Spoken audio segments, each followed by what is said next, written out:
Hello students, welcome back. तो students, अभी हम लोग स्ट्रेट लाइन चैप्टर में हैं। फर्स्ट लेक्चर हमारा हो चुका था जहां पे हम लोगों ने बहुत बेसिक्स ऑफ स्ट्रेट लाइन किया था। अगर अभी तक आपने फर्स्ट लेक्चर नहीं देखा है तो जल्दी से जल्दी जाइए और लेक्चर 1 को देखिए, क्योंकि वहां पे भी ऑल्दो वो बहुत बेसिक है लेकिन बहुत सारी नई चीजें आपको सीखने को मिलेंगी। मेरा नाम आकाश है और मैंने अपनी ग्रेजुएशन आईआईटी कानपुर से करी है और आप मेरे साथ सीख रहे हैं mathematics for JEE mains and JEE advance, from very basic to the advance level. ठीक है। तो बच्चों, अगर आपको लेक्चर पसंद आए तो एक लाइक जरूर कर दीजिए और अपने दोस्तों में भी इस चैनल को प्रमोट करिए ताकि उनका भी बेनिफिट हो सके to understand mathematics in the most simplest of the language. Alright. तो विदाउट वेस्टिंग एनी टाइम, चलिए आज के लेक्चर में हम शुरुआत करते हैं। लास्ट क्लास में हमने बात करी थी कि आज का लेक्चर में हम लोग पढ़ेंगे सेक्शन फॉर्मूला। ठीक है। तो आइए यहीं से शुरुआत करते हैं। अब देखिए, ये सेक्शन फॉर्मूला हम लोग क्यों करते हैं? तो जैसा नाम ही आपको सजेस्ट कर रहा है, section. Section is somewhat related to division, है ना। कोई डिवाइड हो रहा है तो उसमें कौन सा सेक्शन किस रेशियो में होगा एंड ऑल। तो ये सारी चीजें हम लोग पढ़ेंगे यहां पे। तो देखिए, कॉन्सेप्ट बड़ा सिंपल सा है। कॉन्सेप्ट ये है कि जैसे मान लीजिए आपके पास, सपोज हमारे पास दो पॉइंट्स हैं। ठीक है, दो पॉइंट्स। तो मान लेते हैं ये पॉइंट हमारा ए है जिसका कोऑर्डिनेट है x1 कॉमा y1, और ये पॉइंट हमारा बी है जिसका कोऑर्डिनेट है x2 कॉमा y2, है ना। अब हमारे पास कोई एक ऐसा पॉइंट मान लीजिए सी है जो इंटरनली इस सेगमेंट ए बी को डिवाइड करता है, और किस रेशियो में? m:n के रेशियो में। ठीक है। ए का कोऑर्डिनेट हमें पता है, बी का कोऑर्डिनेट हमें पता है, ये पता है कि सी जो है वो ए बी को m:n के रेशियो में इंटरनली डिवाइड करता है। अब हमारे पास टास्क क्या है? टास्क ये है कि इस सी का कोऑर्डिनेट आइडेंटिफाई करना। तो सी का कोऑर्डिनेट अगर मैं सिर्फ फॉर्मूला लिखूं तो इसको लिखने के लिए तरीका है कि the coordinate of C becomes mx2 plus nx1 upon m plus n। ये x कोऑर्डिनेट हो गया, और y कोऑर्डिनेट हो जाएगा my2 plus ny1 upon m plus n। ठीक है। तो ये आपका c का कोऑर्डिनेट हो जाता है, गिवन दैट a और b का कोऑर्डिनेट x1 कॉमा y1 और x2 कॉमा y2 है, और c जो है a और b को m:n के रेशियो में इंटरनली डिवाइड करता है। ठीक है। अगर आप इसका डेरिवेशन देखना चाहें तो एक बार क्विकली फटाफट डेरिवेशन भी देख लेते हैं। तो उसके लिए मैं क्या करता हूं, अपना एक कोऑर्डिनेट एक्सिस बना लेता हूं। ठीक है। सपोज ये हमारा कोऑर्डिनेट एक्सिस बन गया। ठीक है। इस पे मैं एक लाइन सेगमेंट ले लेता हूं ए बी। तो लेट अस से ये हमारा लाइन सेगमेंट ए बी हो गया। सो ये पॉइंट हम लोग मान लेते हैं ए, इसका कोऑर्डिनेट x1 कॉमा y1 है। ये पॉइंट हम लोग मान लेते हैं बी, इसका कोऑर्डिनेट x2 कॉमा y2 है। सी एक पॉइंट है in between A and B. ठीक है। जो इस लाइन सेगमेंट को m:n के रेशियो में डिवाइड करता है। अब ऑब्जेक्टिव क्या है? यहां पे ऑब्जेक्टिव है हमें सी का कोऑर्डिनेट फाइंड आउट करना। तो मान लेते हैं सी का कोऑर्डिनेट x कॉमा वाई है। ठीक है। तो हमें x और y की वैल्यू फाइंड आउट करनी है। अब देखिए, यहां पे जो कॉन्सेप्ट मैं यूज करूंगा वो कॉन्सेप्ट होगा कि हम लोग सिमिलर ट्रायंगल वाला कॉन्सेप्ट यूज करेंगे। तो मैं क्या करता हूं, एक ट्रायंगल कंप्लीट कर लेता हूं। ठीक है। यहां से, और इसको ज्वाइन कर लेते हैं यहां से। ठीक है। तो ये एक राइट एंगल ट्रायंगल बन जाएगा। फिर मैं क्या करता हूं, यहां सी से भी एक line parallel to the base मैं एक ड्रॉ कर लेता हूं। ठीक है। तो इस तरीके का सिचुएशन हो गया। मान लीजिए इस पॉइंट को मैं डी बोलूं और इस पॉइंट को ई बोलूं। ठीक है। अब सबसे पहला काम है कि मुझे ये डी और ई का कोऑर्डिनेट चाहिए। ठीक है। अब ध्यान से देखिए, ये डिस्टेंस है आपका x1 और ये डिस्टेंस है आपका x2। ठीक है। सिमिलरली ये डिस्टेंस है आपका y1 और ये डिस्टेंस है आपका y2। ठीक है। तो यानी d का कोऑर्डिनेट अगर देखिएगा तो y एक्सिस से डिस्टेंस x2 है और x एक्सिस से डिस्टेंस y1 है। तो d का कोऑर्डिनेट हो जाएगा x2 y1। ये बात समझ में आई? e का कोऑर्डिनेट देखना है। तो e का कोऑर्डिनेट देखने के लिए यहां से देखिए, c तक का डिस्टेंस, ये डिस्टेंस हमारा कितना है? ये डिस्टेंस हमारा x है। तो ये डिस्टेंस जो बनेगा इनफैक्ट ई का भी कोऑर्डिनेट तो आपका एक्स कोऑर्डिनेट तो सेम ही रहेगा, ठीक है। इस इन सब का एक्स कोऑर्डिनेट तो सेम ही रहेगा, तो इसका एक्स कोऑर्डिनेट तो x2 ही हो गया, ठीक है क्या। y कोऑर्डिनेट देखते हैं, तो y कोऑर्डिनेट क्या हो जाएगा, देखिए ध्यान से, तो यहां से यहां तक का डिस्टेंस तो ये हो गया y, ठीक है, क्योंकि ये डिस्टेंस और ये डिस्टेंस बराबर होगा, तो इसका कोऑर्डिनेट आपका हो गया x2, y। क्लियर है क्या? ओके। अब जब हमारे पास सारे कोऑर्डिनेट्स मिल गए, तो अब हम यहां पे सिमिलर ट्रायंगल वाला कॉन्सेप्ट यूज करेंगे। देखिए ध्यान से, ये जो डिस्टेंस हो गया, ये डिस्टेंस हो गया आपका x2 माइनस x1, ठीक है। ये BE का जो डिस्टेंस हो गया, इन दोनों के y कोऑर्डिनेट्स का डिफरेंस, तो यानी ये y2 माइनस y। अच्छा, ED जो हो गया वो y माइनस y1 हो जाएगा, है ना, y माइनस y1। और इन दोनों BD का डिस्टेंस हो जाएगा वो y2 माइनस y1। तो डिस्टेंसेस तो हम आसानी से निकाल सकते हैं। सिमिलरली ये वाला डिस्टेंस अगर आप देखते हैं तो दोनों के x कोऑर्डिनेट्स का डिफरेंस यानी x2 माइनस x हो जाएगा। तो सारे डिस्टेंसेस हमारे पास क्लियर हो गए। ये भी पता है कि दोनों ट्रायंगल्स आपस में क्या है, सिमिलर है। तो यानी इन ट्रायंगल्स के जो साइड लेंथ होंगे वो क्या होंगे, प्रोपोर्शनल होंगे, है ना। तो मैं लिखता हूं, देखिए ध्यान से, BD अपॉन, सॉरी BD नहीं, BC upon BA, BC upon BA will be equal to BE upon BD, हाँ, BD and will be equal to CE upon AD, ठीक है। अच्छा, ये BC upon BC upon BA और कुछ नहीं, N/M है, तो N अपॉन M। ये बात समझ में आ गई क्या? अब यहीं से अब सारी कहानी हमारी हो जाएगी। तो देखिए ध्यान से, अब अगर मैं BE अपॉन BD की बात करूं तो BE कितना है, BE है हमारा y2 माइनस y, और BD है हमारा y2 माइनस y1, और ये वैल्यू आपकी n अपॉन m है। यहां से y की वैल्यू निकालनी है तो क्रॉस मल्टीप्लाई कर लेते हैं, तो ये बन जाएगा my2 minus my is equal to ny2 minus ny1, ठीक है क्या। इनफैक्ट नहीं, सॉरी, यहां पे एक चीज हम लोगों ने लिखना भूल गए, BC अपॉन BA हम निकाल रहे हैं, BC अपॉन BA, तो BC upon BA n upon n plus m है, ये n प्लस m है, ठीक है क्या। तो यहां पे m प्लस n हो जाएगा, तो इसको सही से कर लेते हैं, तो ये बन जाएगा m plus n times y2 minus m plus n times y is equal to n times y2 minus n times y1, ठीक है।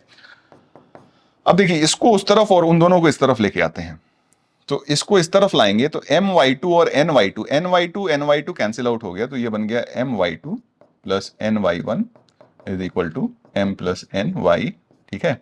और यहां से देखिएगा तो y की वैल्यू आपको मिल जाएगी my2 plus ny1 upon m plus n, ठीक है। सिमिलरली जब आप इसको इससे इक्वेट करिएगा तो ये n upon n plus m is equal to CE, तो देखिए CE कितना हुआ, CE is x2 minus x, and upon AD कितना है, x2 माइनस x1, तो ये क्रॉस मल्टीप्लाई करिएगा तो nx2 minus nx1 is equal to m plus n times x2 minus m plus n times x। यहां से भी आप सिंप्लीफाई करिएगा तो x की वैल्यू मिल जाएगी mx2 plus nx1 upon m plus n। तो इस तरीके से हम प्रूव कर सकते हैं कि ये कोऑर्डिनेट जो हमने लिखे हैं वो सही लिखे हैं। तो ये प्रूफ तो हमें जरूरत है नहीं, हमें तो रिजल्ट याद रखना है। तो रिजल्ट के लिए अगर हम देखें ध्यान से कि ये रिजल्ट आया कैसे है, तो रिजल्ट याद रखने का तरीका जो होगा वो ये होगा कि देखिए, m के साथ हम हमेशा ऐसे क्रॉस मल्टीप्लाई करते हैं, ठीक है। m के साथ b का कोऑर्डिनेट मल्टीप्लाई होगा और n के साथ हमेशा a का कोऑर्डिनेट मल्टीप्लाई होगा, तो इस तरीके से क्रॉस मल्टीप्लाई होता है। तो c का कोऑर्डिनेट हो जाएगा, जब x कोऑर्डिनेट लिखिएगा तो x कोऑर्डिनेट के साथ मल्टीप्लाई करिएगा तो mx2 plus nx1 upon m plus n, ठीक है। y कोऑर्डिनेट लिखिएगा तो my2 plus ny1 upon m plus n, ठीक है। तो ये हो जाता है आपका इंटरनल डिविजन। यहां पे चाहे तो हम कुछ पॉइंट्स नोट करके लिख सकते हैं, ठीक है। इंटरनल डिवीजन के केस में अगर मान लीजिए m is equal to n आ जाए तो आपका रेशियो जो हो जाएगा, ठीक है, रेशियो m बाई n ये 1:1 हो जाएगा। यानी इस केस में this will imply c is midpoint. c क्या हो जाएगा आपका? Midpoint. तो मिड पॉइंट के लिए m is equal to n डाल दीजिए। तो यहां पे m, m और 2m, m कैंसिल हो जाएगा ऊपर नीचे से कॉमन लेके, ठीक है। तो if c is the mid point, c is midpoint, तो c का कोऑर्डिनेट हो गया आपका x1 प्लस x2 बाई 2 और y1 प्लस y2 बाई 2, ठीक है क्या? तो हाफ हो जाता है दोनों का। अगर c is point of trisection, c is point of trisection. अब ये पॉइंट ऑफ ट्राइसेक्शन क्या होता है, ध्यान से समझिए। दो पॉइंट ऑफ ट्राइसेक्शन हो सकते हैं। तो अगर मान लीजिए यहां से a है, इसका कोऑर्डिनेट x1 y1 और b है, इसका कोऑर्डिनेट x2 y2, तो एक पॉइंट ऑफ ट्राइसेक्शन आपका इस तरीके से होगा सच दैट ये 1:2 के रेशियो में इसको डिवाइड करे, क्योंकि पॉइंट ऑफ ट्राइसेक्शन क्या, तीन इक्वल इक्वल भागों में हमें इस लाइन सेगमेंट ए बी को बांटना है। तो एक यहां हो सकता है और एक यहां हो सकता है, तो ये सी डैश हो सकता है। तो जब सी की बात करेंगे तो सी डिवाइड्स ए बी, यानी ए सी अपॉन सी बी, ये रेशियो आपका 1:2 हो जाएगा। और जब सी डैश की बात करिएगा तो A C dash upon C dash B, है ना, ये 2:1 हो जाएगा। तो ये दोनों पॉइंट्स आपके पॉइंट ऑफ ट्राइसेक्शन हो जाते हैं। तो अगर पॉइंट ऑफ ट्राइसेक्शन का कोऑर्डिनेट निकालना पड़े, ठीक है, तो सी का कोऑर्डिनेट निकालने के लिए, सी का कोऑर्डिनेट, तो रेशियो आपका सी के लिए 1:2 का है। तो 1 into x2 plus 2 into x1 upon 1 plus 2 and 1 into y2 plus 2 into y1 upon 1 plus 2, एक ये हो जाएगा। और जब c डैश की बात करेंगे तो ये रेशियो 2:1 हो जाएगा। तो इसका कोऑर्डिनेट हो जाएगा 2x2 plus x1 upon 3 and 2y2 plus y1 upon 3, ठीक है क्या? तो ये आपका पॉइंट ऑफ ट्राइसेक्शन हो जाता है, ठीक है। तो आई होप ये बातें क्लियर रहेंगी, ठीक है। तो चलिए नेक्स्ट आगे बढ़ते हैं। अब इसी में क्या हो सकता है, एक्सटर्नल डिवीजन हो सकता है। एक्सटर्नल डिवीजन किस तरीके से होगा, ध्यान से देखेंगे, ठीक है। एक्सटर्नल डिवीजन कहने का मतलब यह हुआ कि अगर आपका ये पॉइंट ए यहां है, बी यहां है, ठीक है, ए का कोऑर्डिनेट आपका से x1 y1, बी का कोऑर्डिनेट आपका x2 y2, ठीक है। तो एक पॉइंट अब इस तरीके से होगा जो इसको m:n के रेशियो में तो डिवाइड करेगा, ठीक है, लेकिन ये डिवीजन एक्सटर्नल होगा, यानी सी जो है वो ए बी के बीच में लाई नहीं करेगा। तो दो सिचुएशन हो सकता है, ठीक है। सी मान लीजिए इस तरफ कहीं लाई करे, ठीक है, सी इस तरफ लाई करे, यानी इस केस में आपका ए सी अपॉन बी सी, ये आपको m:n दिया हुआ है, ठीक है। ए सी अपॉन बी सी, ये आपका क्या दिया हुआ है, m:n दिया हुआ है, ठीक है।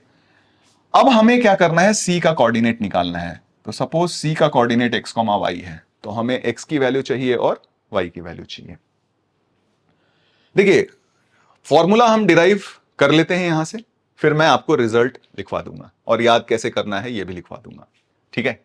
तो देखिए क्लियर है कि अगर AC अपॉन BC m/n है, यानी ये डिस्टेंस अपॉन ये डिस्टेंस m/n है, यानी ये डिस्टेंस m को रिप्रेजेंट करता है और ये डिस्टेंस n को रिप्रेजेंट करता है, तो ये डिस्टेंस कितना हो जाएगा, m-n, और ये डिस्टेंस कितना हो जाएगा, n। यानी दिस विल इंप्लाई कि B divides AC in ratio m-n:n, ठीक है क्या? तो हमने इंटरनल डिवीजन सिंस पढ़ा है, तो इंटरनल डिवीजन यहां पे यूज कर लेते हैं। तो देखिए b के x कोऑर्डिनेट का b का x कोऑर्डिनेट कितना हो जाएगा, दिस इंटू इसका x कोऑर्डिनेट, तो m-n into x, n into इसका x coordinate plus n x1 upon इन दोनों का सम, तो ये क्या हो जाएगा, m-n plus n, n cancel हो गया, इसको क्रॉस मल्टीप्लाई कर लीजिए, तो ये बन गया mx2 is equal to m minus n times x plus nx1, ठीक है क्या? और यहां से अगर आप देखोगे तो x की वैल्यू हो जाएगी mx2 minus nx1 upon m minus n, and similarly y coordinate जो हो जाएगा वो mx2 minus nx1 upon m minus n। तो अगर आप इंटरनल डिवीजन और एक्सटर्नल डिवीजन में कंपेयर करो तो फॉर्मूला का शेप तो उसी तरीके से रह जाता है। यहां भी आपका क्रॉस मल्टीप्लीकेशन ही होगा, ठीक है? फॉर्मूला निकालने के लिए m हमेशा b के कोऑर्डिनेट से मल्टीप्लाई होगा और n हमेशा a के कोऑर्डिनेट से मल्टीप्लाई होगा। तो mx2 माइनस nx1 बस हो जाएगा। तो प्लस की जगह पे बस यहां पे क्या हो जाता है? माइनस हो जाता है, ठीक है क्या? प्लस की जगह पे क्या हो जाता है? माइनस हो जाता है। तो mx2 minus nx1 upon m minus n, और mx2 सॉरी y के लिए y हो जाएगा यहां पे, तो my2 minus ny1 upon m minus n, ठीक है क्या? तो ये y कोऑर्डिनेट आपका हो गया। तो इस तरीके से हम करते हैं एक्सटर्नल डिवीजन, ठीक है? तो ये दोनों इंटरनल डिवीजन और एक्सटर्नल डिवीजन हम क्या करेंगे? याद रखेंगे। इसका काफी एप्लीकेशन आता है, स्पेशली एग्जामिनेशन लेवल क्वेश्चंस में, जेई मेंस, जेई एडवांस के। तो ये सेक्शन बहुत इंपॉर्टेंट है, तो इसमें हमें कोई भी कंफ्यूजन नहीं होना चाहिए। स्पेशली ये नहीं कंफ्यूजन होना चाहिए कि सी का लोकेशन क्या होगा। अच्छा, अगर ये सी का लोकेशन ना इस रेशियो के ऊपर डिपेंड करता है। अब ध्यान से देखिए, अगर मान लीजिए आपका AC अपॉन BC ये रेशियो 1 से बड़ा होता है, ठीक है? अगर रेशियो 1 से बड़ा होगा तो C किधर लाई करेगा? आपको लगता है C इस तरफ लाई करेगा या इस तरफ लाई करेगा? तो ध्यान से देखिए, AC अपॉन BC यानी AC का लेंथ BC के लेंथ से बड़ा है। AC का लेंथ BC के लेंथ से बड़ा है, तो क्लियरली C जो होगा वो B के राइट हैंड साइड में लाई करेगा। यानी इस केस में B lies between A and C, ठीक है? और अगर आपका AC अपॉन BC की value, since ratio positive distances का हम डिवीजन कर रहे हैं, AC distance upon BC distance, तो डिस्टेंसेस का डिवीजन है तो इसको हम पॉजिटिव ही रख रहे हैं। तो अगर ये वैल्यू, ये रेशियो, लेंथ्स का रेशियो अगर लेस देन 1 आता है तो इस केस में यानी length of AC is smaller than length of BC। BC का लेंथ अब बड़ा हो जाएगा AC के लेंथ से, तो C आपका इस तरफ लाई करेगा, है ना? तभी AC का लेंथ BC के लेंथ से छोटा होगा। तो उस केस में A लाइज बिटवीन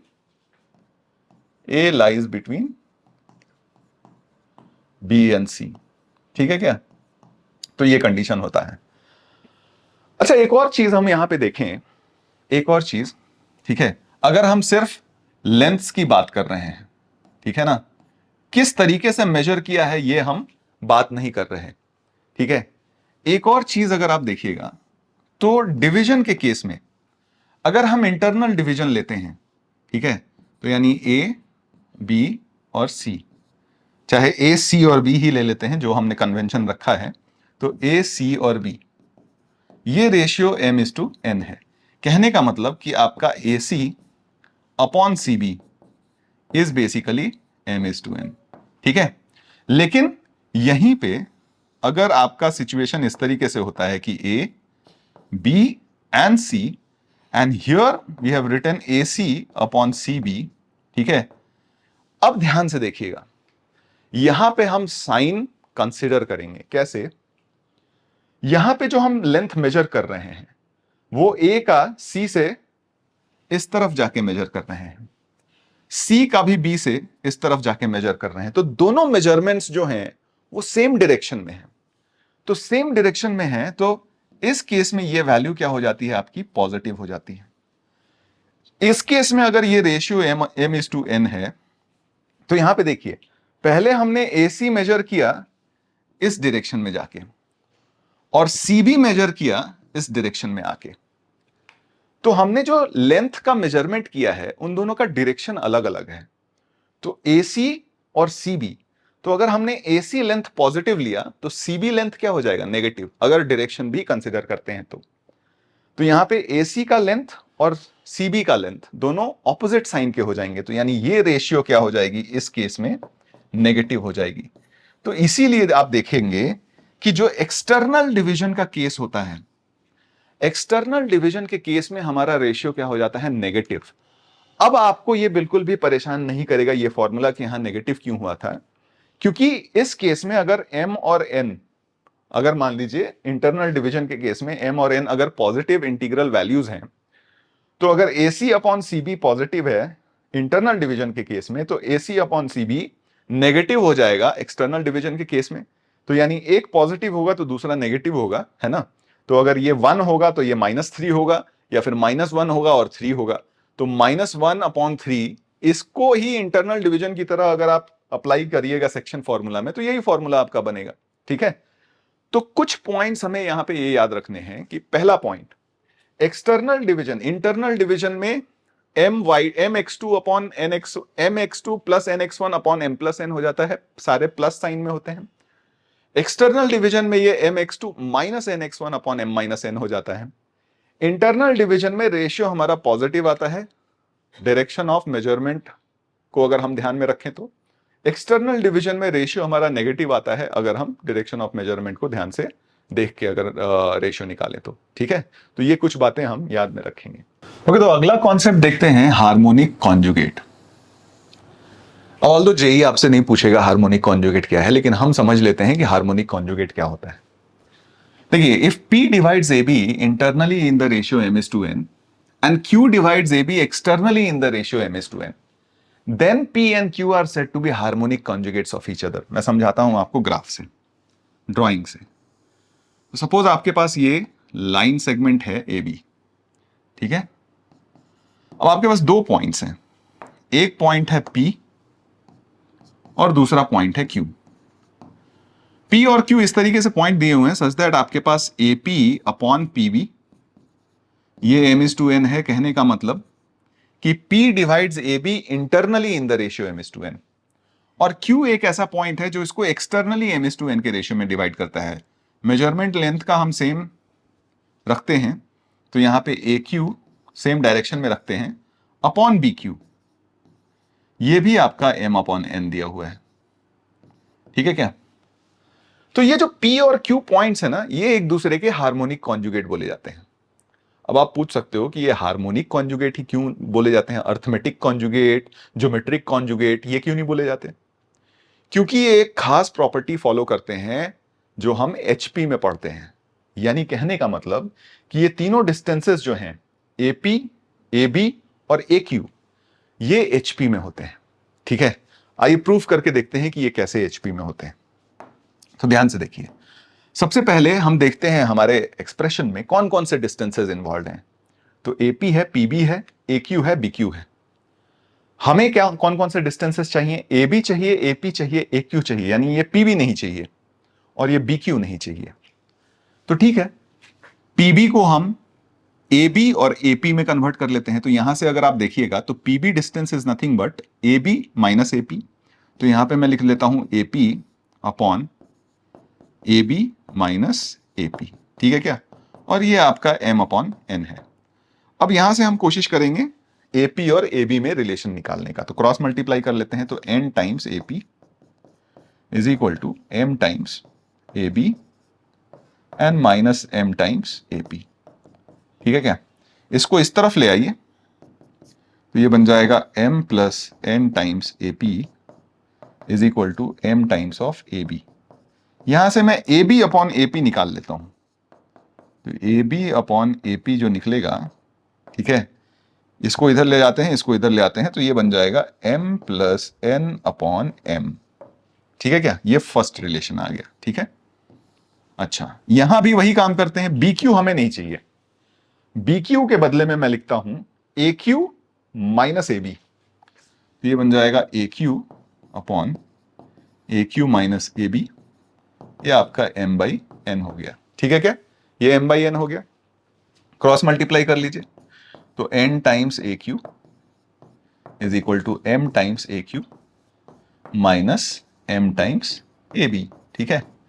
AB वाले टर्म को इधर ले आइए, इसको उधर ले जाइए, तो ये m times AB is equal to m minus n times AQ, ठीक है क्या। अब हम यहां से भी हम AB अपॉन AQ निकाल लेते हैं, तो AB अपॉन AQ ये आपका बन जाएगा m minus n upon m, ये सेकेंड इक्वेशन। अब ध्यान से देखिए, हमें 1/AP प्लस 1/AQ निकालना था, तो हम क्या करते हैं, इस इक्वेशन 1 और इक्वेशन 2 को ऐड कर लेते हैं। तो आइए ऐड करते हैं। तो 1 + 2, तो ये बन जाएगा AB/AP plus AB/AQ is equal to, दोनों का डिनोमिनेटर m है, m + n plus m - n 2m बन जाएगा। तो 2m/m, देखिए ये 2 बन गया, और यहां से आप देख सकते हैं कि ये बन जाएगा 1/AP plus 1/AQ is equal to 2/AB। अब समझ में आई बात, क्यों इसको हार्मोनिक कॉन्जुगेट कहा जाता है? क्योंकि ये जो तीनों डिस्टेंसेस बनते हैं ना, AP, AB और AQ, ये डिस्टेंसेस हमारे HP में बन जाते हैं, and that is why P and Q are called the harmonic conjugates with respect to A and B। हमेशा याद रखिएगा कि P and Q will be harmonic conjugates with respect to 2 given points. तो हमें 2 गिवन पॉइंट्स पता होने चाहिए, उसी के रिस्पेक्ट में हम हार्मोनिक कॉन्जुगेट निकालेंगे। ठीक है क्या? अभी तक सबको समझ में आ रहा है? कोई परेशानी नहीं है ना? तो अभी तक अगर हम एक रिकैप करें, तो रिकैप ये हुआ कि हमने पढ़ा इंटरनल डिवीजन। इंटरनल डिवीजन से हमने डिराइव किया कि मिड पॉइंट क्या हो सकता है, पॉइंट ऑफ ट्राइसेक्शन क्या हो सकता है। फिर हमने डिराइव करा एक्सटर्नल डिवीजन क्या होता है। ठीक है, फिर वहां से हमने ये डिराइव करा कि हार्मोनिक कॉन्जुगेट्स क्या होते हैं। ठीक है, तो अगर एक पॉइंट P है, एक पॉइंट Q है, m/n के रेशियो में एक्सटर्नली और इंटरनली AB को डिवाइड करता है, तो P और Q हार्मोनिक कॉन्जुगेट्स हो जाते हैं। प्रॉपर्टी ये होती है कि 1/AP plus 1/AQ is equal to 2/AB। ठीक है, ऑल राइट। जब इतनी सारी बातें हो गई, तो कुछ और भी बातें कर लेते हैं। पहला पॉइंट टू नोट है कि coordinates of general point dividing AB in the ratio lambda is to 1 internally और एक्सटर्नली। ठीक है, क्योंकि अभी यहां पे लैम्डा एक वेरिएबल की तरह दे दिया गया, तो अगर इंटरनल डिवीजन होगा तो लैम्डा पॉजिटिव होगा, एक्सटर्नल डिवीजन होगा तो लैम्डा नेगेटिव होगा। तो आप बोलिएगा कि सर हमने तो m/n पढ़ा था, ये लैम्डा इज टू 1 क्यों लिख रहे हैं आप?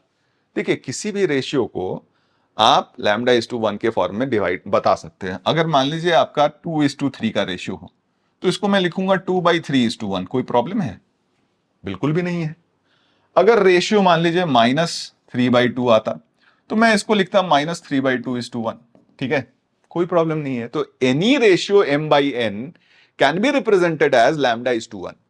बेनिफिट यहां क्या है लैम्डा इज टू 1 रेशियो मानने का, कि m/n अगर आप रेशियो मानते हो तो आपके पास दो वेरिएबल हैं, m और n, और लैम्डा इज टू 1 अगर आप रेशियो मानते हो तो आपके पास सिर्फ एक ही वेरिएबल है, लैम्डा। ठीक है, तो एक ही वेरिएबल में आप अपना काम निकाल सकते हो। बात समझ में आई? So it is always convenient to consider the ratio to be lambda is to 1 as compare to m/n। ठीक है, बात याद रहेगी? ठीक है, तो अब बात यह हुई कि भाई लैम्डा इज टू 1 अगर रेशियो है, तो इंटरनल अगर डिवीजन होगा तो लैम्डा पॉजिटिव आएगा, एक्सटर्नल डिवीजन होगा तो लैम्डा नेगेटिव आएगा। क्यों आएगा ये हमने समझ लिया था। ठीक है, तो अगर दो पॉइंट हैं, ठीक है, दो पॉइंट हैं A और B, A का कोऑर्डिनेट आपका x1, y1, B का कोऑर्डिनेट x2, y2, रेशियो आपका लैम्डा इज टू 1, तो देखिए पॉइंट का कोऑर्डिनेट क्या हो जाएगा, C पॉइंट का coordinate lambda into x2 plus 1 into x1 upon lambda plus 1। ठीक है क्या? y coordinate lambda into y2 plus 1 into y1 upon lambda plus 1। Clear? All right. Second है, इंटरेस्टिंग है ये बहुत, कि the segment AB divided by this line in ratio. अब देखिए ध्यान से, अब यहां पे क्या किया गया कि हमारे पास एक लाइन का इक्वेशन दे दिया गया, ax plus by plus c is equal to 0। Although straight line हमने शुरू नहीं किया है, लेकिन हमें लाइन का इक्वेशन तो पता है कि any first degree, any linear equation in x and y is always a straight line. ठीक है, अभी फिलहाल के लिए ये चीज तो हम जानते हैं अपने प्रीवियस क्लासेस से। अब यहां पे सिचुएशन ये है कि ये लाइन दिया हुआ है और दोनों पॉइंट्स मान लीजिए हमें दिए हुए हैं, ए x1, y1 और b x2, y2। ठीक है, अब हमें बताना है कि ए और बी को ज्वाइन करने वाले लाइन सेगमेंट को ये लाइन किस रेशियो में डिवाइड करेगा। ठीक है, किस रेशियो में डिवाइड करेगा। तो बताने के लिए मैंने क्या बोला कि आप मान लीजिए कि ये जो रेशियो होगा वो λ/1 के रेशियो में हो जाएगा, ठीक है। The line segment A B divided by this line, तो ये रेशियो मैंने क्या मान लिया, λ/1, और ये पॉइंट हमारा सी मान लिया। तो अब यहां से अगर सी का कोऑर्डिनेट अगर देखिएगा आप, तो ये बन जाएगा λ/x2 प्लस x1 अपॉन λ+1 और λ/y2 प्लस y1 अपॉन λ+1, ठीक है क्या। ये आ गया आपका सी का कोऑर्डिनेट, ठीक है।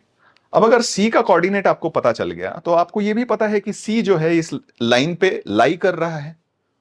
तो अगर कोई भी पॉइंट किसी लाइन पे लाई करता है तो उस लाइन को के इक्वेशन को सेटिस्फाई करता है। तो हम क्या करेंगे, सी के कोऑर्डिनेट्स को इस लाइन में रख देते हैं क्योंकि सेटिस्फाई करना चाहिए। तो a times λ/x2 plus x1 upon λ+1, ठीक है, plus b times λ/y2 plus y1 upon λ+1। I hope ये आपको समझ में आया।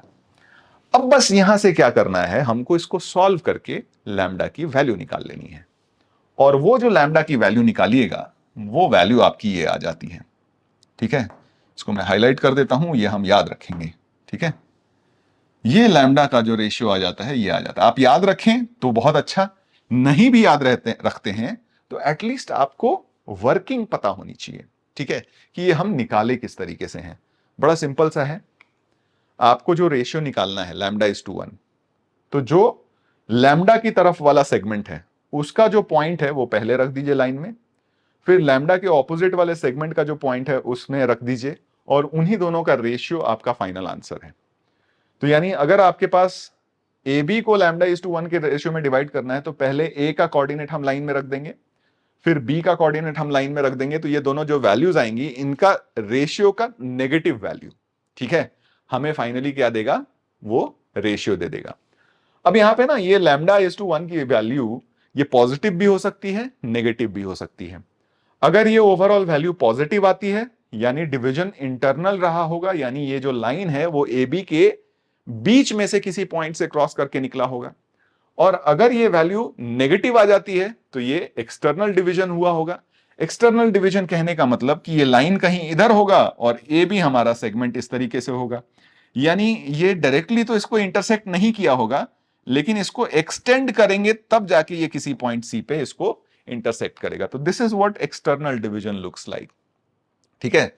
तो अगर मान लीजिए आपसे सवाल थोड़ा सा मॉडिफाई करके पूछ लेता है कि वेदर दिस लाइन, ठीक है, whether this line passes through a point on the line segment AB or not, समझिए क्वेश्चन समझिए, कि अगर आपके पास ये ax plus b y plus c line दे दिया गया और आपको ये आइडेंटिफाई करना है कि क्या ये लाइन ए और बी के बीच के किसी पॉइंट से पास होता है कि नहीं, तो आप डिवीजन मतलब रेशियो मान लीजिए λ/1, वो रेशियो निकाल लीजिए। अगर वो रेशियो पॉजिटिव आता है तो वो ए और बी के बीच के किसी पॉइंट से पास करेगा, लेकिन अगर वहीं वो रेशियो नेगेटिव आ जाता है तो यानी ए और बी के बीच के किसी पॉइंट से पास नहीं करेगा, यानी यहां जो डिवीजन हुआ होगा वो एक्सटर्नल डिवीजन हुआ होगा। एक्सटर्नल डिवीजन कहने का मतलब कि इन दोनों के बीच के किसी पॉइंट से पास नहीं करेगा। हाँ, इस लाइन को एक्सटेंड करेंगे तो वो जाके उस given line a x plus b y plus c को इंटरसेक्ट कर देगा, ठीक है। क्या ये बात समझ में आई सबको, कोई परेशानी नहीं? All right. तीसरा पॉइंट कहता है कि mid point theorem. Mid point theorem ये बचपन में भी हमने पढ़ा है कि if a line joining mid point of any two sides of a triangle then it is parallel to the remaining side. तो अगर आपके पास कोई भी ट्रायंगल है, ठीक है, कोई भी एक ट्रायंगल है, कोई किसी भी तरीके का ट्रायंगल ले लीजिए, तो मिड पॉइंट थियरम बड़ा सिंपल सा एक कॉन्सेप्ट बोलता है कि भाई अगर आपने इन दोनों ट्रायंगल्स के मिड पॉइंट को ज्वाइन किया, ठीक है, तो ये 1:1 का रेशियो है, ये भी 1:1 का रेशियो है, तो ये दोनों साइड्स क्या हो जाएंगे, पैरेलल हो जाएंगे। ये हमें पता है, बचपन से पढ़ते आ रहे हैं।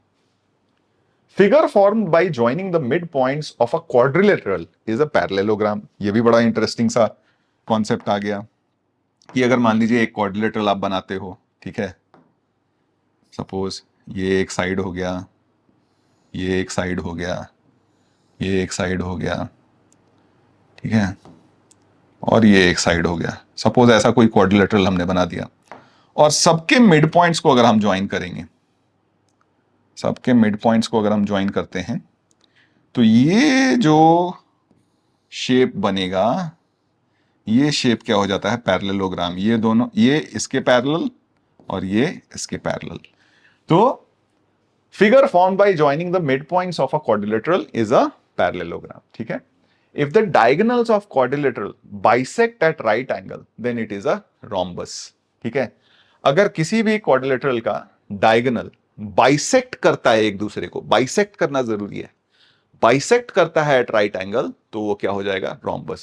तो ये कुछ पॉइंट्स अगर आप ध्यान में रखेंगे तो प्रॉब्लम सॉल्विंग में आपको बहुत हेल्प मिलेगा और आसानी भी होगी। ठीक है, ऑलराइट।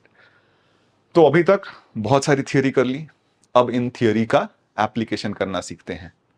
पहला क्वेश्चन मैं आपको करके दिखाता हूं, लेकिन इसके बाद के क्वेश्चन के लिए प्रॉमिस करिए वीडियो आप पॉज करिएगा, खुद से अटेम्प्ट करिएगा और इसके बाद आके आंसर कंपेयर करिएगा। Alright, okay. तो क्वेश्चन बड़ा सिंपल सा है। Point P and Q and R are collinear, length of P R आपको 10 दिया हुआ है, then find the coordinates of R. ठीक है। Question, points PQ and if length of PR is equal to 10, then find the coordinates of R. तो इसको अब बोलिएगा कि सर ये तो लेंथ दिया हुआ है, तो इसको डिस्टेंस फॉर्मूला से नहीं कर लेते? देखिए, कर सकते हैं डिस्टेंस फॉर्मूला से, लेकिन कहानी थोड़ी कैलकुलेटिव हो जाएगी इसमें। लेकिन अगर आप मान लीजिए सेक्शन फॉर्मूला से करते हो तो PR का लेंथ आपको पता है, तो एक काम करते हैं ना, P और Q पॉइंट पता ही है तो हम उसका लेंथ निकाल लेते हैं। तो चलिए PQ का लेंथ निकाल लेते हैं डिस्टेंस फॉर्मूला से। PQ का लेंथ क्या क्या हो जाएगा भाई? तो 2 माइनस ऑफ -2 तो +2 होल स्क्वायर एंड प्लस -2 -1 तो 3 होल स्क्वायर, ये लेंथ आ गया 5। कितना आसान हो गया आप देखिए। ये था आपका P 2, -2, Q आपको दिया हुआ है -2, 1 और R आपके पास एक पॉइंट है सच दैट PR का लेंथ 10 दिया हुआ है। तो दो सिचुएशन हो सकता है। एक सिचुएशन की अगर R इस तरफ लाई करे, ठीक है, तो ये PR का लेंथ 10 हो जाएगा और PQ का लेंथ 5 हो जाएगा। ठीक है। तो इस केस में R divides PQ externally in ratio. बताइए रेशियो क्या होगा? रेशियो बताइए, जल्दी बताइए क्या होगा? PQ is to PR is to QR, PR is to QR 2:1। ठीक है। R divides PQ externally in the ratio 2:1। तो R का कोऑर्डिनेट सीधे सीधे हम लोग लिख सकते हैं, सिंस हमें पता चल गया कि PR upon QR is equal to 2:1 है और एक्सटर्नल डिवीजन है, तो हम क्या करेंगे, 2 को किसके कोऑर्डिनेट से मल्टीप्लाई करेंगे? Q के। 1 को किसको कोऑर्डिनेट से मल्टीप्लाई करेंगे? P के। तो हमारा Q का कोऑर्डिनेट हो जाएगा, ठीक है, Q का कोऑर्डिनेट हो जाएगा 2 मल्टीप्लाई करना है Q के कोऑर्डिनेट से, तो 2 into -2 minus 1 into 2 divided by 2 - 1। ठीक है।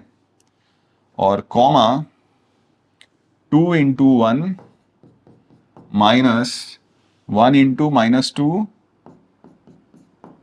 अपॉन 2 - 1। ठीक है क्या? तो इस केस में आप देखते हैं तो हमारा बताइए क्या हो जाएगा? ये -4 -2 -6, तो -6 कॉमा ये कितना हो जाएगा? 2 + 2 4, तो ये -6, 4। तो इस केस में आपका कोऑर्डिनेट हो गया -6, 4। आप चेक भी कर सकते हैं क्योंकि Q आपका मिड पॉइंट होना चाहिए, तो इन दोनों का sum is equal to this, इन दोनों का sum divided by 2 is equal to this, इन दोनों का sum divided by 2 is equal to this. या तो आप इस तरीके से कर सकते थे, और दूसरा तरीका क्या हो सकता था? दूसरा तरीका है कि Q is mid point of PR, है ना? तो इसका R का कोऑर्डिनेट आप x, y मान लीजिए, तो क्या हो जाएगा? x + 2/2 इज इक्वल टू -2, तो यहां से x की वैल्यू आ गई -6, और आपके पास y plus y minus two upon two is equal to 1, तो यहां से y की वैल्यू आ गई 4। तो आप इस तरीके से भी यूज कर सकते थे, ठीक है। लेकिन ये तो एक ही सिचुएशन हुआ। दूसरा सिचुएशन क्या हो सकता था, देखिए दूसरा सिचुएशन ये भी तो हो सकता था कि आपके पास ये p होता, ये q होता और r इस तरफ लाई करता। तो इस केस में ये लेंथ 10 होता और ये लेंथ 5 होता कि नहीं। तो इस केस में अगर एक्सटर्नल डिवीजन का केस देखते हैं तो r divides P Q externally in ratio. कौन से रेशियो में डिवाइड करेगा, तो p r upon q are आप निकाल रहे हैं, तो ratio that is P r upon q are या आर क्यू, जो भी आप लिखना चाहें, है ना। क्योंकि हम पॉजिटिव रख रहे हैं तो हम डिस्टेंस का मेजरमेंट का डायरेक्शन सेम रखना चाहते हैं, तो p r upon q r ही लिख रहा हूं मैं, ठीक है। ये रेशियो कितना हो जाएगा, पी आर 10 है, क्यू आर 15 है, तो 2:3 हो जाएगा, ठीक है क्या, 2:3। तो हमें अगर r का कोऑर्डिनेट लिखना है तो 2 को किससे मल्टीप्लाई करेंगे भाई, p का कोऑर्डिनेट फटाफट लिख लेते हैं। p का कोऑर्डिनेट क्या था, 2, -2। q का कोऑर्डिनेट कितना था, -2, 1, ठीक है क्या। तो 2 को q के कोऑर्डिनेट से मल्टीप्लाई करना है, तो 2 इंटू -2 -3 इंटू 2 डिवाइडेड बाई 2 -3, है ना। फिर 2 इंटू 1 -3 इंटू -2 डिवाइडेड बाई 2 -3। यार का कोऑर्डिनेट हो गया तो कितना हो गया भाई, देखो -4 -6, तो ये 10 हो जाएगा। और ये कितना हो जाएगा, 2, 6 2 8, तो -8 हो जाएगा। तो 10, -8। आप यहां से दूसरा तरीका ये भी देख सकते थे कि और P divides R Q internally in ratio क्या होगा बताइए, 2:1, ठीक है। तो 2 इंटू क्यू का कोऑर्डिनेट और इसका आर का कोऑर्डिनेट आप मान लीजिए x, y। तो 2 इंटू क्यू का कोऑर्डिनेट, तो 2 इंटू -2 प्लस 1 इंटू एक्स, ठीक है। तो 1 इंटू एक्स डिवाइडेड बाई कितना हो जाएगा, 2 + 1। ये वैल्यू इज इक्वल टू 2 आनी चाहिए, तो यहां से x की वैल्यू निकल जाएगी, तो कितना है 3 6 and plus 4, x is equal to 10 आ गया। और दूसरा हो जाएगा 2 इंटू 1 प्लस 1 into y upon 2 + 1 is equal to -2 हो जाना चाहिए, है ना। तो यहां से देखिए कितना आ जाएगा, तो ये हो गया -6 and -2, y is equal to -8। तो यानी r के 2 पॉसिबल वैल्यूज होंगे, ठीक है। r के 2 पॉसिबल वैल्यूज होंगे, वो कौन कौन से हो जाएंगे बताइए। तो r का एक पॉसिबल वैल्यू हो सकता है -6, 4, और दूसरा पॉसिबल वैल्यू हो सकता है 10, -8, ठीक है। तो 10, -8। तो इससे क्या हुआ कि ये सेक्शन फॉर्मूला से रिलेटिवली ज्यादा इजियर हो गया, और हमें ये विजिबिलिटी भी दिख गई कि इसके 2 पॉसिबल आंसर्स हो सकते थे। एक और बात मैंने आपको बताई थी लास्ट क्लास में कि कोऑर्डिनेट ज्योमेट्री के क्वेश्चंस को आप यूजुअली अगर आप ड्रॉ करके बनाएंगे तो आपको ज्यादा कॉन्फिडेंस रहेगा अपने सोल्यूशन पे कि आप जो सोल्यूशन निकाल रहे हैं वो सही है या गलत है, ठीक है क्या। ऑलराइट, नेक्स्ट क्वेश्चन करते हैं। इस बार पता है आपको क्या करना है, पॉज करिए, अटेम्प्ट करिए और फिर आके हम लोग कंपेयर करेंगे, ठीक है। ऑलराइट, क्वेश्चन ये है कि the line segment joining this and this is divided by 3, 4। Find the harmonic conjugate of 3, 4 with respect to A B. अब यहां पे ना 2 सवाल आ गए, इंटेलिजेंटली आपसे 2 सवाल पूछ लिए गए। पहला कि आपको ए और बी अपने पॉइंट्स पता चल गए, तो ए और बी हम पॉइंट्स लिख लेते हैं इस तरीके से, ठीक है। ए हो गया, बी हो गया, ठीक है। ये 2, 3 है और ये आपका 5, 6 है। फिर हमें दिया जा रहा है कि ये दोनों पॉइंट्स जो हैं वो 3, 4 इन दोनों पॉइंट्स को डिवाइड करता है, लेकिन यहां पे ये नहीं बताया गया है कि किस रेशियो में डिवाइड करता है। तो पहले तो आपको रेशियो निकालना पड़ेगा, ठीक है। जब रेशियो निकल जाएगा तो फिर अब इस 3, 4 के करेस्पॉन्डिंग आपको एक harmonic conjugate with respect to A and B आपको निकालना है, ठीक है। तो सबसे पहला यहां टास्क ये रहेगा कि हमें यह निकालना है कि 3,4 इन दोनों पॉइंट्स को किस रेशियो में डिवाइड करता है। तो मान लेते हैं ये जो रेशियो, जब भी आपको इस तरीके से रेशियो निकालने की बात आएगी तो आप मान लीजिए कि रेशियो हमारा λ/1 है, ठीक है। तो इस केस में अगर आप देखेंगे तो 3 की वैल्यू इज इक्वल टू हो जाएगी 5λ+2 अपॉन λ+1, होगी कि नहीं। अब यहां से सॉल्व करते हैं तो ये हो गया 3λ+3 इज इक्वल टू 5λ+2, है ना। और यहां से आप अगर देखते हैं, इसको उस तरफ ले जाइए, इसको इस तरफ ले जाइए, तो लैम्डा की वैल्यू 1/2 हो जाएगी। तो देयरफॉर, लेकिन ये लैम्डा की वैल्यू आ गई तो हम इसको मान के नहीं चलेंगे कि यही यही आंसर आ सकता है। आपको बेवकूफ बनाने के लिए ये पॉइंट इस लाइन पे दिया भी नहीं हुआ होगा। कई बार ऐसा भी हो सकता है कि ये 3,4 इस लाइन पे लाई ही नहीं करे, तो आप कैसे वेरीफाई करिएगा। आपने एक इक्वेशन सॉल्व करी और लैम्डा की वैल्यू निकाल ली, लेकिन यहां से तो कहीं भी वेरीफाई नहीं होता कि ये पॉइंट इसी लाइन पे लाई करेगा। तो आपको क्या करना पड़ेगा, आप वाई कोऑर्डिनेट के लिए भी सॉल्व करो, ठीक है। तो for y coordinate, for lambda is equal to half के लिए इसका वाई कोऑर्डिनेट निकाल लो। अगर इन दोनों के करस्पॉन्डिंग 1:2 का रेशियो के करस्पॉन्डिंग वाई कोऑर्डिनेट 4 आ जाता है, तो आपका ये जो लैम्डा वैल्यू आया था वही आपका सही आंसर है, ठीक है। समझो मैं क्या बता रहा हूं यहां पे, मैं ये बता रहा हूं कि यहां पे जो हमने रेशियो निकाला है, ये तो रेशियो ये मान के निकाला है कि अगर ये पॉइंट सी है तो AC upon CB is equal to λ/1। तो AC upon CB is equal to λ/1 के लिए C को AB पे लाई करना जरूरी थोड़ा है। हमने तो बस डिस्टेंसेस का रेशियो निकाल लिया, और दो डिस्टेंसेस का रेशियो अगर हाफ आ रहा है, इसका मतलब ये थोड़ा ना है कि वो पॉइंट जो है वो AB के ऊपर ही लाई करेगा। ये पॉइंट C तो यहां भी हो सकता था, तो हो सकता था AC अपॉन CB 1:2 का रेशियो आ जाता, ठीक है क्या। तो ये भी तो पॉसिबिलिटी थी, लेकिन ये पॉसिबिलिटी को एलिमिनेट कैसे करेंगे, ये कैसे आइडेंटिफाई करेंगे कि C इसी लाइन पे लाई करता है। उसके लिए हम लोग क्या करेंगे कि जो रेशियो आया है, अब यहां पे रेशियो आ गया हमारा लैम्डा की वैल्यू हाफ, तो 1/2 या फिर 1:2 आप लीजिए, तो रेशियो हमारा आ गया 1:2। अब आपको ये देखना है कि भाई ये रेशियो के करस्पॉन्डिंग इन दोनों पॉइंट्स के करस्पॉन्डिंग वाई कोऑर्डिनेट कितना आता है, यानी उस पॉइंट सी का वाई कोऑर्डिनेट क्या आता है जो ए और बी को 1:2 के रेशियो में डिवाइड करता है। तो अब यहां पे वाई कोऑर्डिनेट के लिए हम लोग चेक करेंगे।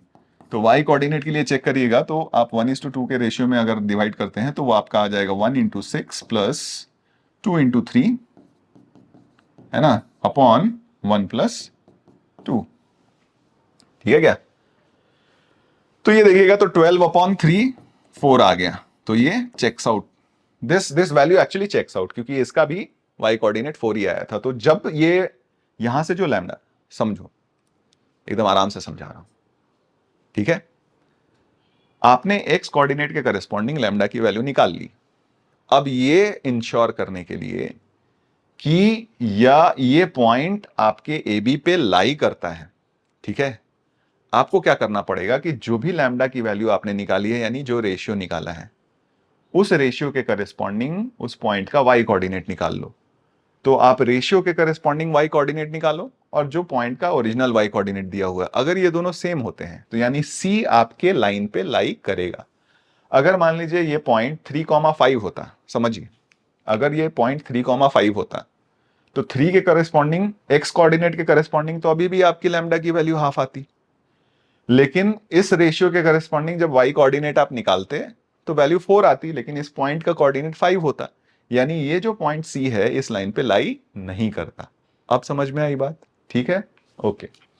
तो यहां से ये क्लियर हो गया कि जो रेशियो आया था हमारा इंटरनल डिवीजन, अच्छा ये लैम्डा की वैल्यू पॉजिटिव आई थी, तो this implies C divides A B internally in ratio 1:2। अब आपको हार्मोनिक कॉन्जुगेट ऑफ सी निकालने के लिए एक ऐसा पॉइंट निकालना है जो ए बी को एक्सटर्नली डिवाइड करे इन द रेशियो 1:2। तो हार्मोनिक कॉन्जुगेट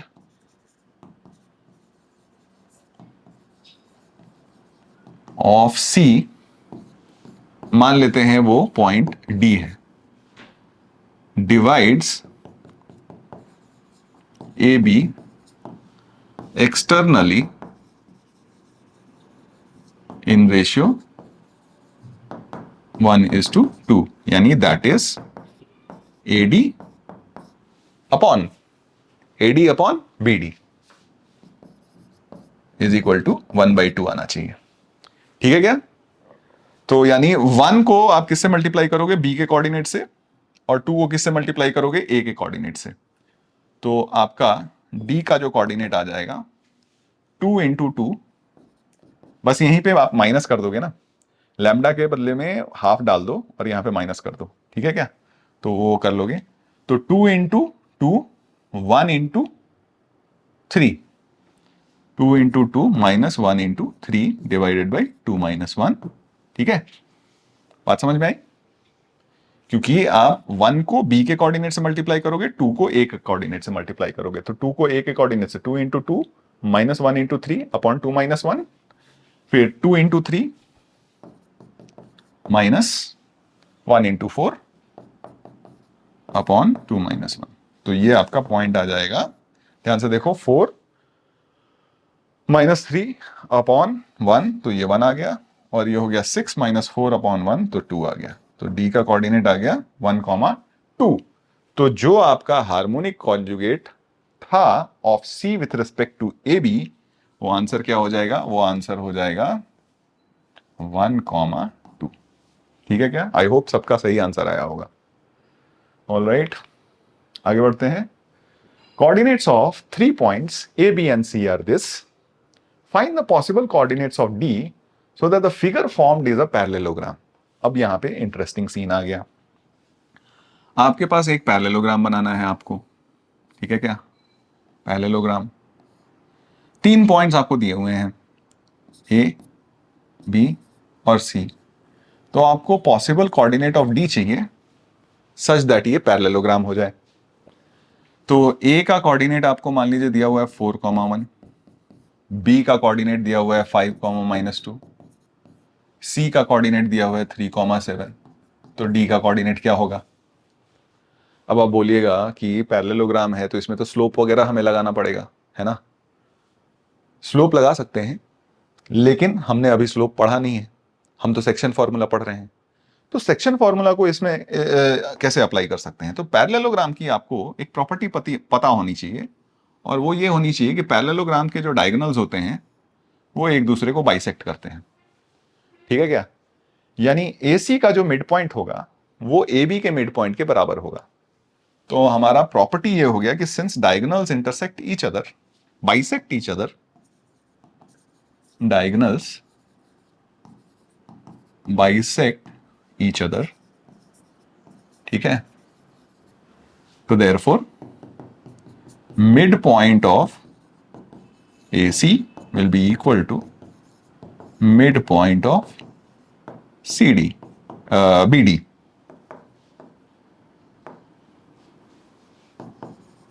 तो AC का मिड पॉइंट BD के मिड पॉइंट के बराबर होगा। तो इसका कोऑर्डिनेट अगर आप x, y मान लेते हैं, तो x + 5/2 will be equal to 4 + 3/2, है ना? 2, 2 गया, तो x की वैल्यू आ गई 2। Similarly y - 2/2 is equal to, यहां से क्या हो जाएगा? 7 + 1/2। ये भी कटा, तो y की वैल्यू क्या आ गई? 10।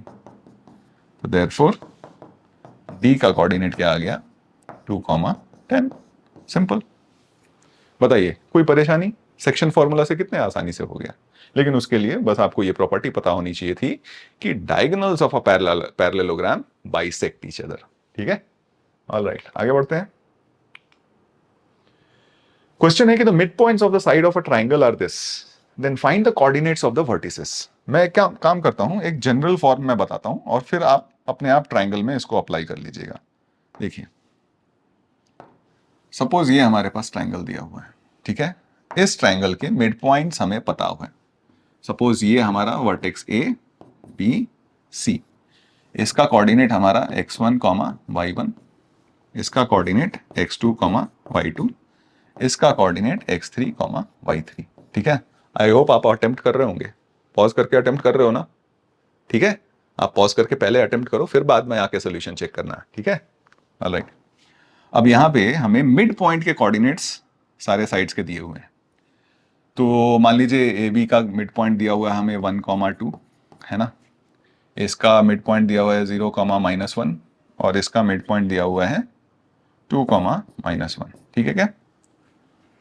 अब हमें क्या करना है, ये तीनों वर्टिसेस का कोऑर्डिनेट निकालना है। तो देखिए, अगर बिना दिमाग लगाए ये क्वेश्चन सॉल्व करिएगा तो आप किस तरीके से सॉल्व करिएगा मैं बताता हूं। आप सॉल्व करिएगा, आपको पता है x1 + x2/2, इसकी वैल्यू कितनी है भाई 1, ठीक है। आप एक बार ये इक्वेशन लिखिएगा, पहले x में कर लेते हैं फिर y में करेंगे। फिर आपको ये पता है, यानी यहां से आपको x1 + x3/2, इसकी वैल्यू क्या आ जाएगी, तो ये आ गई 0। फिर आप करिएगा x2 + x3/2, इसकी वैल्यू क्या आ जाएगी 2।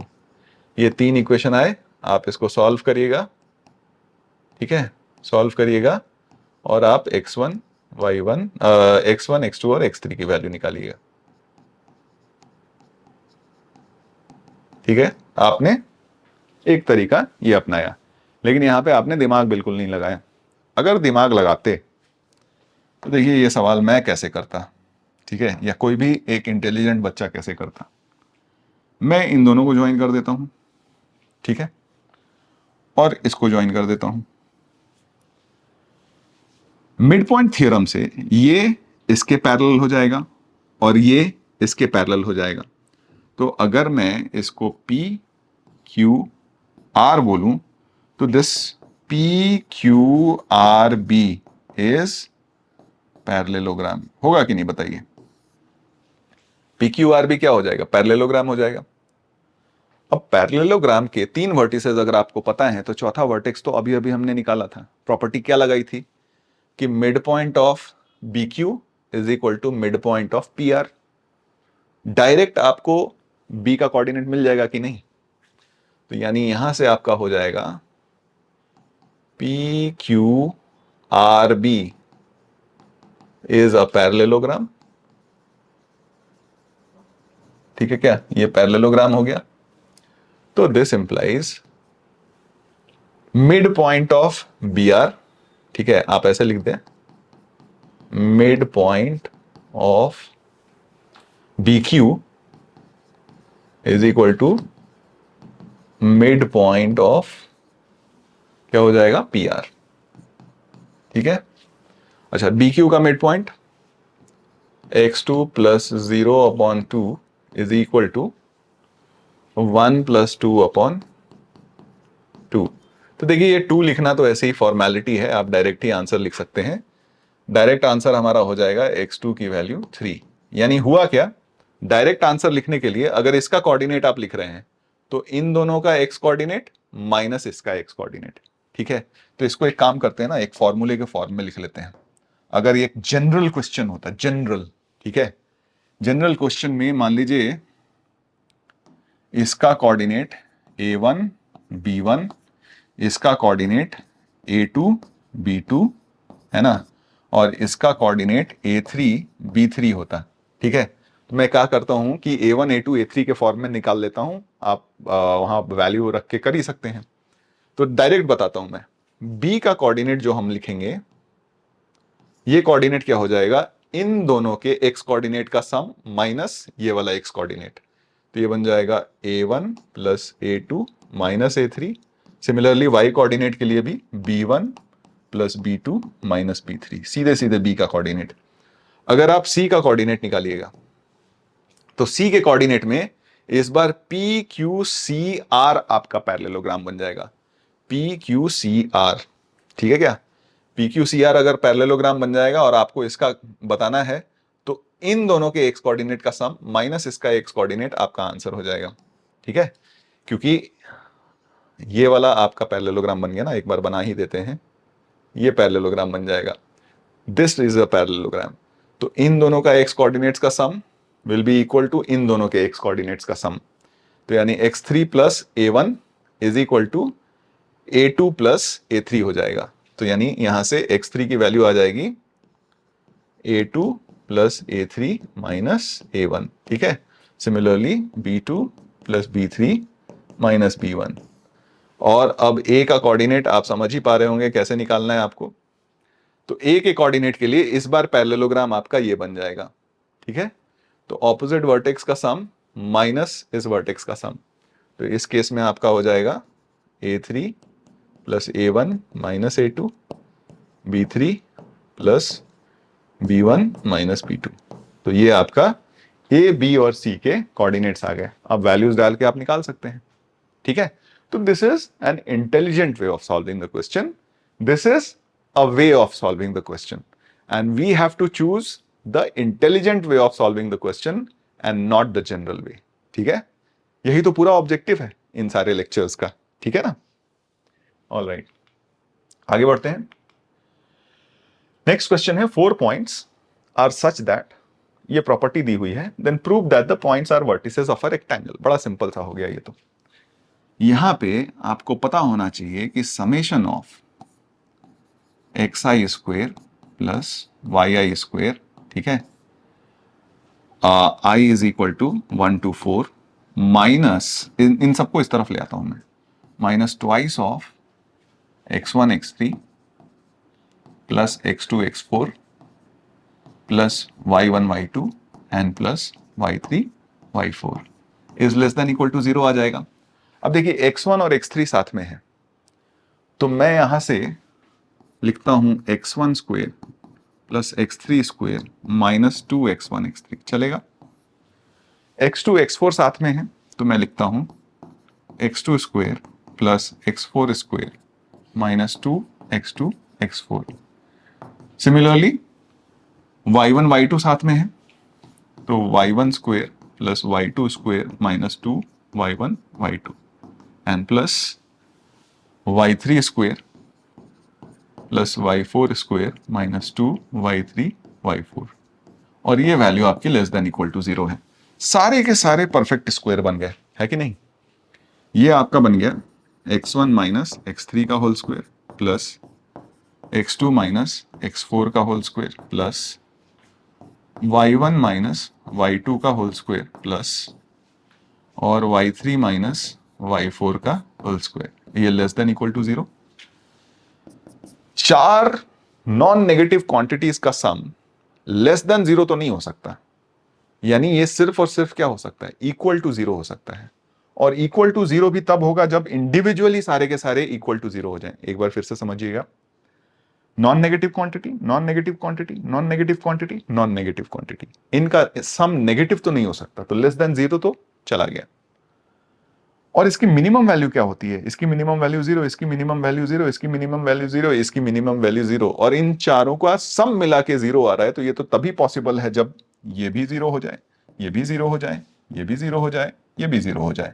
यानी आपके पास x1 is equal to x3 आ गया, x2 is equal to x4 आ गया, y1 is equal to y2 आ गया, and y3 is equal to y4 आ गया, ठीक है क्या। इनको ना हम कोऑर्डिनेट सिस्टम पे प्लॉट करने की कोशिश करते हैं, इन चारों पॉइंट्स को। तो आपका एक पॉइंट है x1 और x3 दोनों बराबर हैं, तो अगर ये x1 है, ठीक है, तो यहां पे मतलब इन दोनों का x कोऑर्डिनेट, इन दोनों पॉइंट्स का x1 और x3, ठीक है, ये 1 वाला पॉइंट है और ये 3 वाला पॉइंट है, इन दोनों का x कोऑर्डिनेट सेम होगा, यानी y एक्सिस से डिस्टेंस सेम होगा, ठीक है। फिर x2 और x4, इन दोनों का भी x कोऑर्डिनेट सेम है, यानी y एक्सिस से डिस्टेंस सेम है, ठीक है। तो ये 2 है और ये 4 है। फिर y1 is equal to y2 है, तो देखिए इसका x एक्सिस से इस पॉइंट का डिस्टेंस और इस पॉइंट का डिस्टेंस सेम आया, और y3 is equal to y4 है, तो ये इसी तरीके का शेप बना, ठीक है क्या। और ये शेप आपको साफ साफ दिख रहा है कि ये क्या है, रेक्टेंगल है, ठीक है क्या, रेक्टेंगल है कि नहीं। So this is a rectangle, तो ये प्रूव हो गया, ठीक है। कोई परेशानी। अब तो अभी तक हमने पढ़ा सेक्शन फॉर्मूला, ठीक है। सेक्शन फॉर्मूला में हमारे पास 2 पॉइंट्स दिए हुए हैं, उसमें हमने इंटरनल डिवीजन देखा, एक्सटर्नल डिवीजन देखा, हार्मोनिक कॉन्जुगेट के बारे में पढ़ा और ढेर सारे क्वेश्चन किए उसके एप्लीकेशन को लेकर। ठीक है, तो आई होप सेक्शन फॉर्मूला आपको बहुत अच्छी तरीके से क्लियर हो चुका होगा।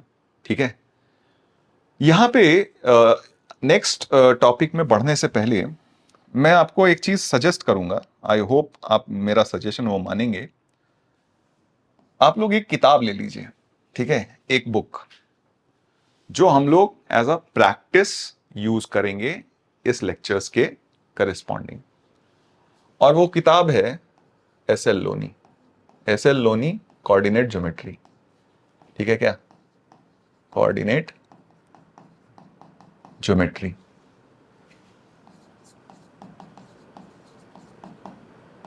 ठीक है, ये बुक सॉल्व करने से हमारे पास जो लेक्चर्स में हम लोग चीजें पढ़ रहे हैं वो क्या करेंगे कि उस बुक से प्रैक्टिस करेंगे। ठीक है, तो S L Loni coordinate geometry से हम लोग क्या करेंगे, क्वेश्चंस की प्रैक्टिस करेंगे। ठीक है, तो आप लोग जल्दी से वो किताब ले लीजिए, नेक्स्ट लेक्चर से मैं उसमें से होमवर्क देना शुरू करूंगा। ठीक है, और उसमें अगर कोई भी आपका डाउट रह जाता है, कुछ चीजें डिस्कस करनी होंगी, तो आप मुझे टेलीग्राम ग्रुप में वो शेयर कर सकते हैं। टेलीग्राम पता है ना, इसी लेक्चर के डिस्क्रिप्शन में जब जाइएगा तो आपको एक टेलीग्राम का लिंक मिलेगा। उस ग्रुप को जब ज्वाइन करिएगा तो वहां पे मैं नॉर्मल जो भी अपनी तरफ से चीजें शेयर करनी होती हैं वो शेयर करता हूं, लेकिन उसी में एक पिंड कमेंट है, पिंड कमेंट में आपको एक चैट ग्रुप का भी एक्सेस मिलेगा, तो आप उसमें मुझसे डायरेक्टली चैट कर सकते हैं।